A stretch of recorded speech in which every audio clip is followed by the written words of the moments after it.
ia whatalo whatu sa moa I lau whaafonga anga ni yaso. Ma lo lava le soifo maua ma lo fo I langi ma. Te tongo o le alofa mareanga le lei o le atua I le umwhai o na suia. I lo soifua ia e mese fo I o se ola vai o le auauna. Whaaftei le atua ia o se nei fo I lao le lei. A o se amanoa le lei fo I. Ia mwhai ai o na tātou fisila wha I lunga fo I o le nei por kalame.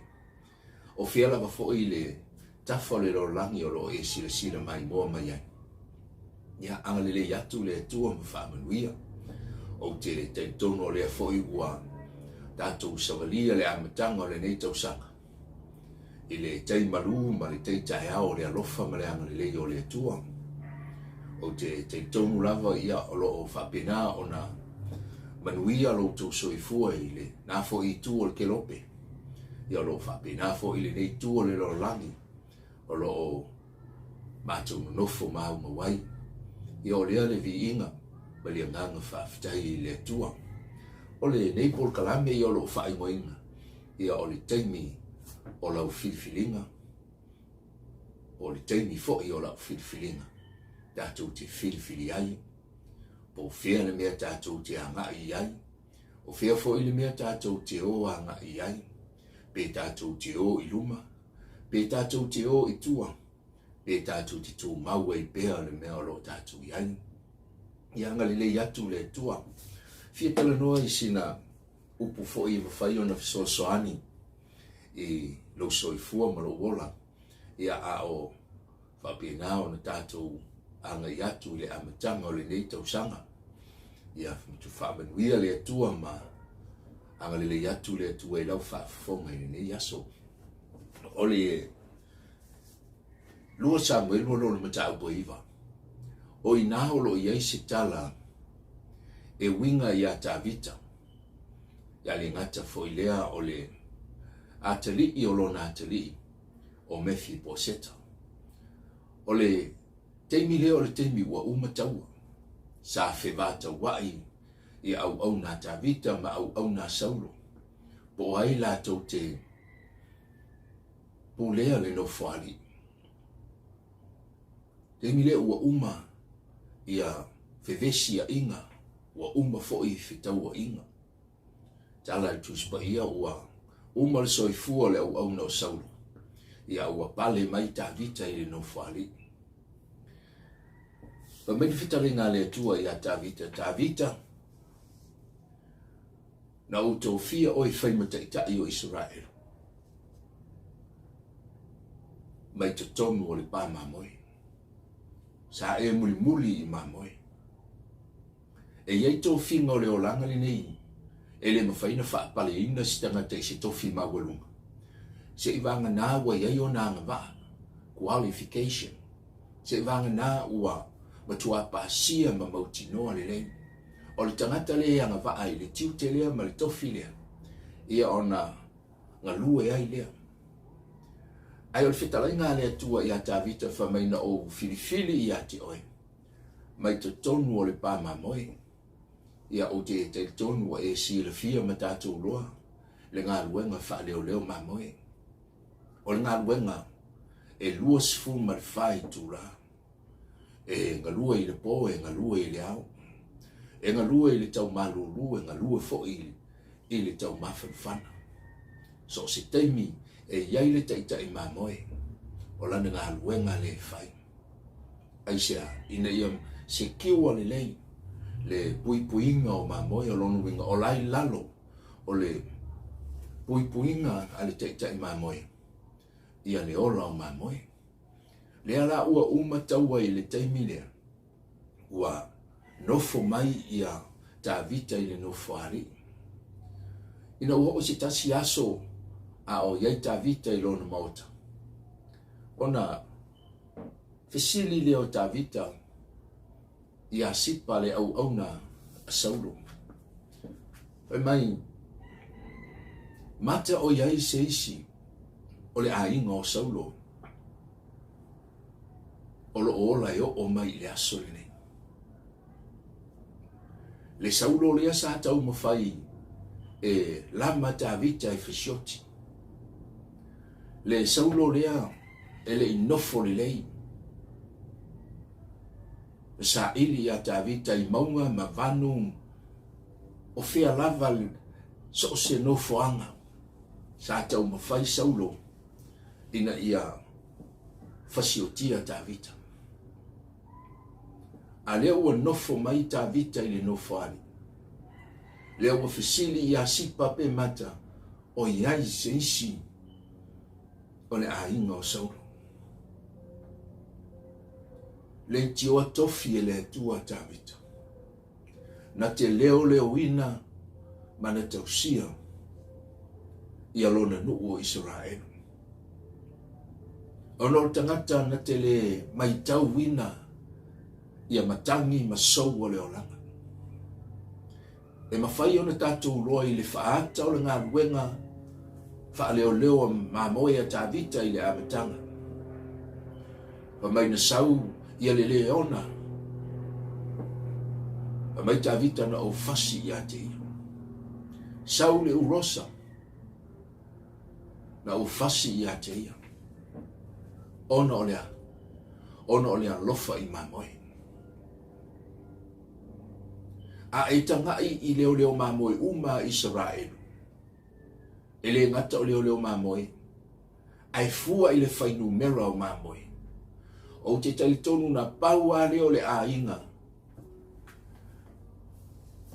o Yese o na pau a leo le lafu mamoe e sili o na toa ititi e sili o na la iti mamoe masalo pe na o sisifuru e whaafifea o na tātou loa tātou te iloa I le Taimi na alu I Tavita e asi o na uso I le taua ai fita iai mo na uso o sama ma Eliapo o na uso I sao I le Taimi o le taua a laiso I fua saulo whamai le upua au na uso I a Tavita wa e sau a oai o lo tu uai na ma moe I titi I le vau lo ringa I fua mai eina e leo se lafu ma moe te le na tausia le atali I lea ai fua mai ai mawhailo mai ai I te oema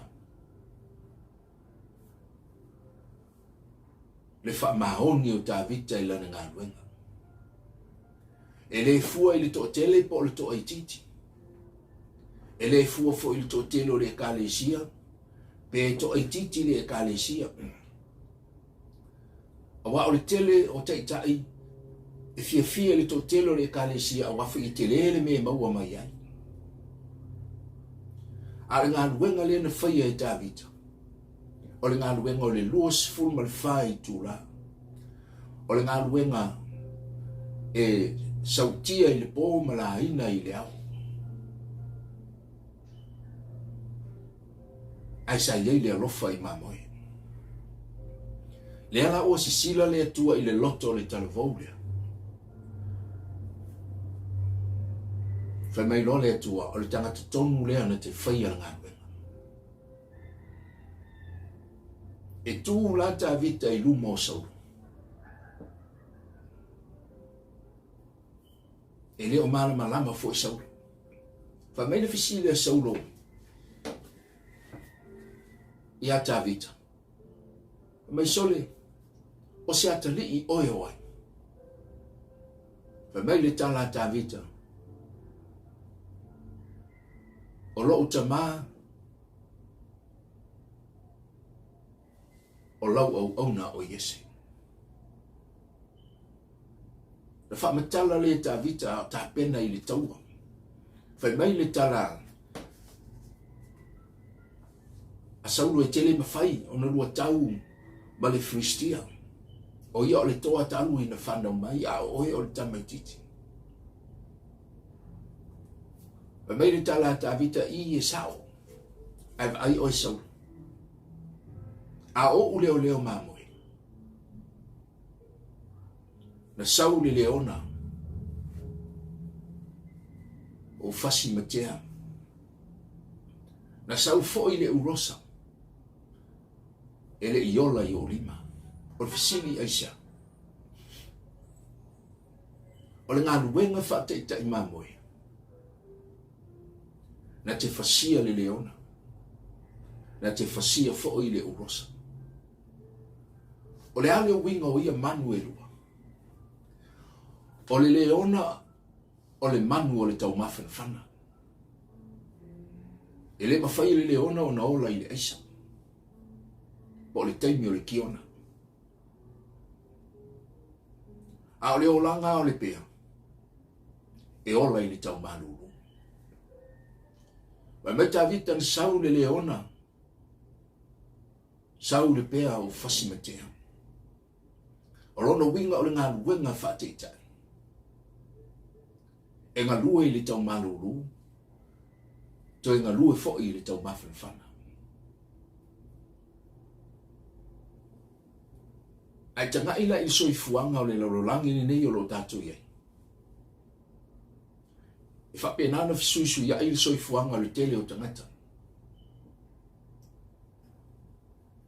O le taimi wa malosi, o le taimi wa vai. O le taimi wa mawhanawhana, o le taimi fo i wa maalili. Ai tūla i mai le taitai mā moe lea. E leo se taitai ai mā moe. A le taitai na te leo wina mā moe. Pe tele pe titi le rafu mā moe. E le suia lana taitai inga. E le se ilonga o le tangata i mawai se mea. Po o se mā moe. E na te maua mai ai ni mea. E tutusa i a te ia, le tangata iai le mea, ma le tangata i le aise mea. E le suia lo na lofa whateita i mamoe. O lana teita inga i le aise isi e whatuatua nai. E tutusa tangata uma. Le tiole whitalainga a Yesu le Ioane me ta upe tonu, whai posifuma le ono o au whapea na lofa mai i le atua i le lalolanga. O le ngā luenga Yesu na fio mai ai mo le lalolangi atoa. E ui na la lolu ngā le soifuanga o tangata. Ai le suia. Le tala le tuspa ia wa lofa mai le atua i le lalolangi wa ia au mai ai Yesu ina ia le whano se tasi. Le ala o fisili nei ta vita ia sipa pe mata o iei seisi o tutoe. Fe mai le tala sipa e iai. E tasi ale tangata lai tutoe. O lai lo tapara. Lai nofo le a ingo amueni. Ai va ai o e ta vita. O le whaalave lavi o le tamaria. E pipili o na vai. O le taimi leo taua i le vāo au nā tā vita ma au nā saura. Sa iei le tangata na tausitama. Po le tangata na te tausia ia le atali i lea o Ionatana. Ina ua vela le taua whamai o na ta moe leo le tangata lea ma afisi ia le atali i lea o Ionatana. Ona pa u lea. Ona ma i leo le tama lea i ona mai. Wai loe le tausitama, ua le au ngā, ia le atali i o Ionatana. Ua pipili, ua le mwhai o na sabati. O na alu leo le tausitama, ua tia i lo tapara. Lo tapara lo na winga, ua tu ulafo ina.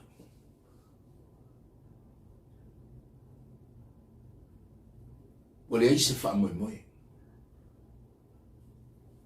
Ma mai le tala sipa i o lai ai.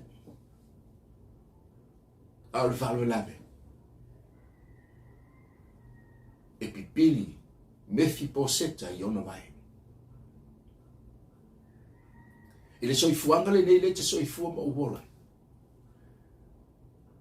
E ngata ale alofo te ngata i a te oe. Pe ao ina tele mea na te maua. Ia lofa ia te oe pe a o ke ia mea uma. Le lein mafutanga, mawhanawhana ma matangofi. Ai vai atulo wai mai, wai le maua se mea, wai le tango lima, whaatuatua na iloa. Le ala ua sola le tausitama. ai tia i Mefiboseta i lota para. Lota para lono minga waleto i maua se mea lelei. Waleto i moe lelei. Waleto i ai lelei. Waleto i ofu ni ofu lelei. Wale ai ma se mea lelei na tito i maua lono minga watu i lota para. A oti. That's a place for the people. They have no more hope. Ole no fuanga i tuku i tangata. Wale ai se wha moe moe. E au wha fonga i nei aso. O whea olo e ia. E teimi u whatutua na i e tātou e o tātou ainga. Because we have nothing in our hand. Wale ai se mea tātou te maua i o tātou lima. Wa ailu tātou vai. Wa ailu tātou lea mana ia. E teimi wale popole mai ai le rolangi. Wale manatu mai ai o tātou ainga. Wa mana ia e na o tangata i maua ai mea. Te tonu e tupu i te tonu o ainga. Ai whape na foi e kalesia. Wale amana ia. Te tonu le ata le na le sa iai le tamale o Mefiboseta. E uia o le ata li i o le tupu. A le teimi na mai ai. Wale ima se isi e to e lofa ia. A le ofisili ta vita. O iai se isi o to toe o le ainga o saura. Whai mai e to atasi o lo i lota para. O le fisili fo ini nā a le atua i lo soifua ma lo uola i le nei aso. O whea le mea o lo eia. Le ti ofe talai Yesu o le fo mai mo e mamai. Ai le mo e malolo. Fetalai Yesu na usau e vala au i e amasala ina ia la tau mo. Le la ofisili ta vita ai sau li tali leilo te pala. Le no fuanga o le ai o se wha moe moe. Fai mai ta vita o nisi au mai. Te teritonu o le taimi male aso na tau nuu ai le fe au. Ia Mefiboseta le atalii. O Jonatana. E tasi ale mea o te loa i le ba aifa ale mafaufau. O whape eifo ia Mefiboseta. Ia ua uma le rolangi. This is the end of my life. And my life is over.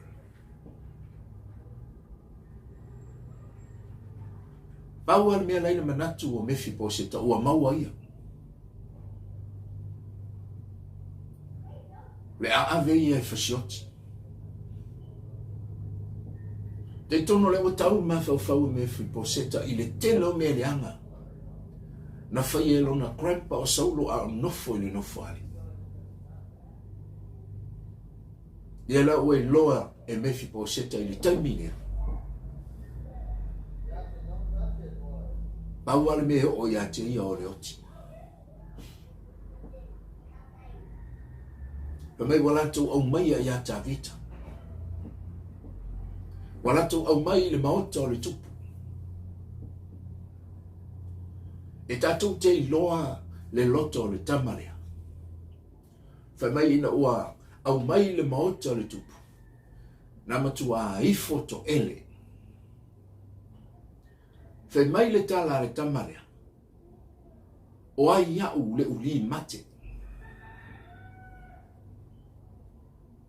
Te lor ngā luenga le uli e whai. O le ou. O whea sau wai le fili, o le ngā luenga le ale tai whau, o le ou. E whai loa atu ai. I tangata o le fili lea ua lata mai. A lea ua tala noa ia Mephiposeta, o ai iau le uli mate o le alo no winga, o le to e ngangana o le to e ou. Ai sea ale o whamai tala tuspa ia ua mate. Wa umalo na Taimi, le Taimi sa iai ilona krampa o Saulo, le pule te iai le malo. Le ala ua iloe Mephiposeta, wa peia o le uli wa mate, wa ia ngu wa le aisi tala.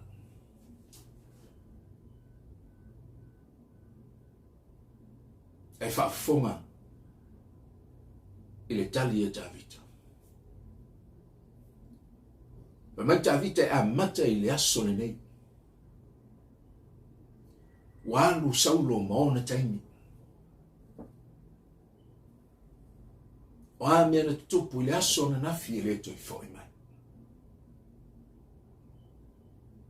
A o le aso le nei i Mephiposeta. O lau lea. E te nofo i le isi tu.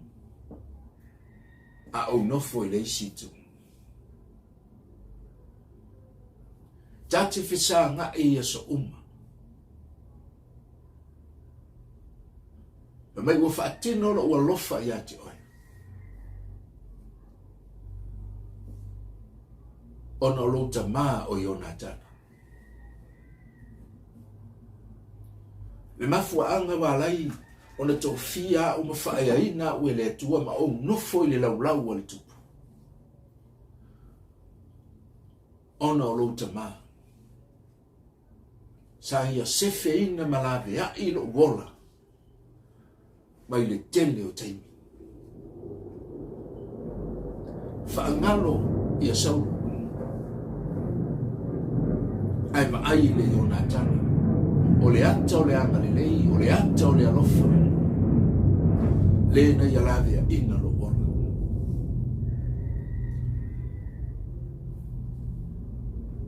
O le aso lani nei. Ua le o oe. A o louta maa. Le sa ia lave a ina lo wola.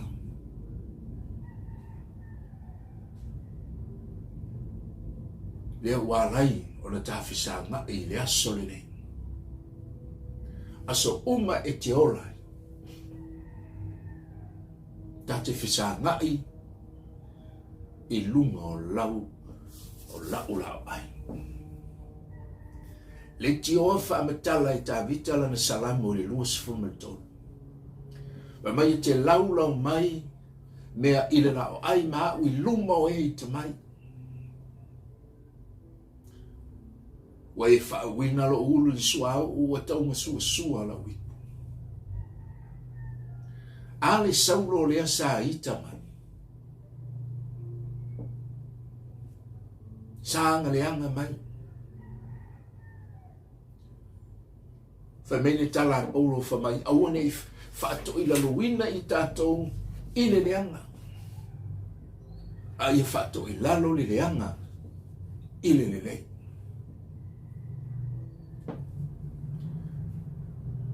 Lea la ua whaasanga mai i Mephiposeta.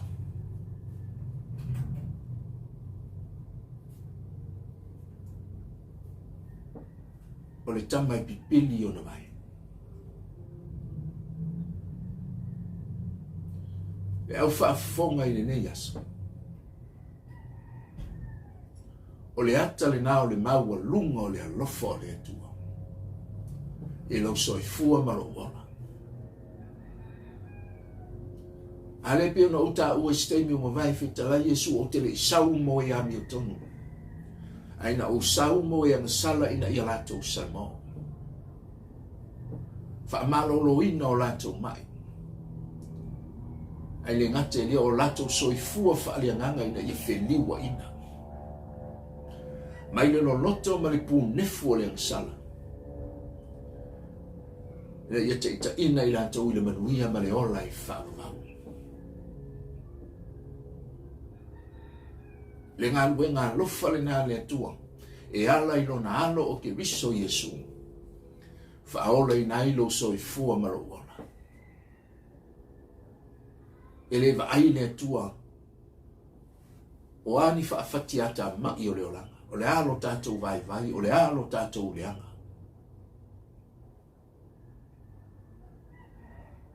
A o le taimi tātou te whaapea atu ai.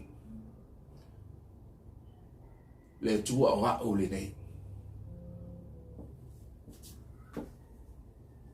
Whaamangalo mai i atia. O ti tali tonu e le sisila le atua i lo wana nafi. Ma lo wana nafi. E le va ai le atua i lo wha le tonu ma lo uleanga. Mai tala tu spa ia.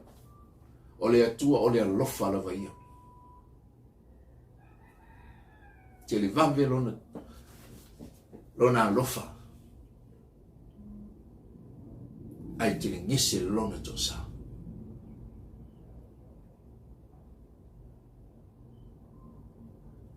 Whaaftai ia mefi po seta.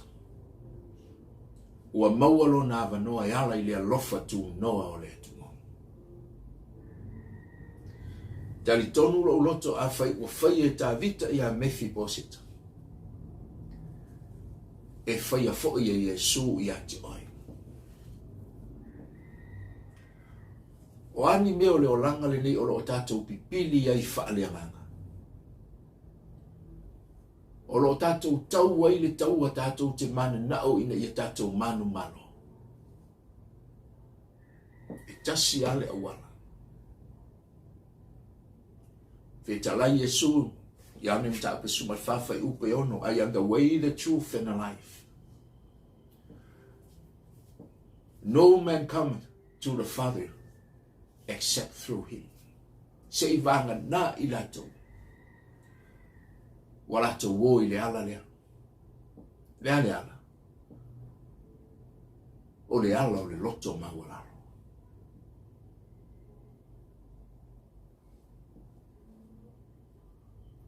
Whaalongo le upu le atua ngā wa. A o ia tātou te maua ai le ola. E leo se awa o ngā se whaiwhe au. E leo se tali tonunga o se loto. E leo le oa malita mao a inga. E leo ni whale te tele mani mea te tele tātou te tau mwhai. E whau wha mautu ma wha maneia. E leo le winga le nao le tala le lei. Le tama lea o mefi poseta. Na lato au mai i lota para. Na lato mai le parapana ma le punefu o le lalurangi le nei. A ua whaayaina ono le Iesu alofa. Le na ia sau nia lo whaoletanga ma sau nia lo whaoletanga. Ta pena ai tātou uma mo le langi ma le ola e whaoletanga.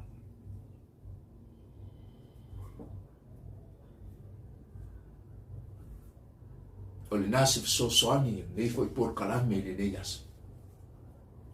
O le taimi o lau filifiliga. Ai mese o le taimi foi. E fai ai a tātou whainga filifiliga. Ma mai le apostolo Paulo whaatua i le lii o Iesu e ola ai oe. A toa mo tātou ai. O le fisuia ina ma le filiua inga. O lau matafa ioi lea. Tātou te filifilia. Po le langi, po le afi. Au e tātou te filifilia le lotu. Ai filifili Iesu.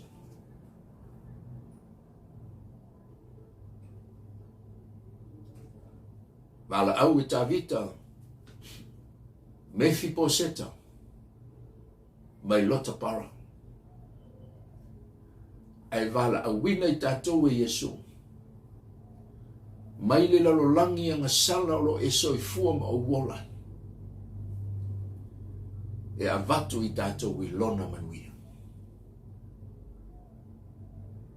E mana mia fo I ne yaso Italia le whaoletanga. Le tusi vala aulia Yesu I lo soifua. O le mea alofa I le whatawina. Ioane mtau mo mo se malinua I lato uma o e Natalia o ia. Watu I le manuia ave I lato e whai mātali I o le atua. As many as receive him, but he gave them power to be a son of God. Tasi ale awala o le talia o Yesu. O le hala le nai le ola I whawa. Ila awhaita talo li ne yaso pa e mana mia le talo le whaolutanga. A o e mai fo I te muna mia le talo le wha malolonga. Pau ale mea o le wha aloa loa o lo li mai le se me whaingata. A whaina wha ola ina mefi po seta mai I le olanga sa olai. Fa pena fo ona fa ola ina lo soifua ma lo ola. Pe a fai tātou te pai atu I le alofa tu noa le tu. Te mala te talo I le nei aso wa uvana au wai lato uma maua le amanoa e fa afufonga I le nei por karame. Lau te talo I le suafo Yesu le Nasareta. Wai feta lai o fa lava lava wa mato ma lolo ai. Pai atu I sosi tangata o lo maua le amanoa e sila mai ai le nei por kalame. Lau wha malo longa pa iatu. Nganga pa ia wha manuia. Iso o se tasi o lo wha fonga I le nei por kalame. O ai fo ile I whaia lona whai ngā filifiliga Italia o Yesu e whai maali ma wha aola I lona soifua. Wa wala watu I ate oe. Nganga pa ia ngalue atu. Whai ai a mātou whai ngā filifiliga au mātou maua le avanoa. Wai te le vave lau alofa au lo murmuri mai I lo to sa. Mātou te mana o mia lau alofa tu noa I o mātou wolanga. Ine a mātou wola ma tā pena ai I mātou. Ai le I o mai le to sa. Whamanuia le whaafonganga no mātou watunu ua Samoa. Anga le yatu le tua whamanuia le ne yaso no Yesu. Amen e ma amen. Por kalame nai ne yaso Samoa. Ia ngalele yatu mo whaamanu ia atu le tua. Le alavas whaamtalanga o le tau tamali. Ia matua atu ia te oi. Ai ma ngalo le awanga. Tatu toi whenua I stei meo numa le nei por kalame u whaingoina. O lau filifiliga. O no Yesu. Amen.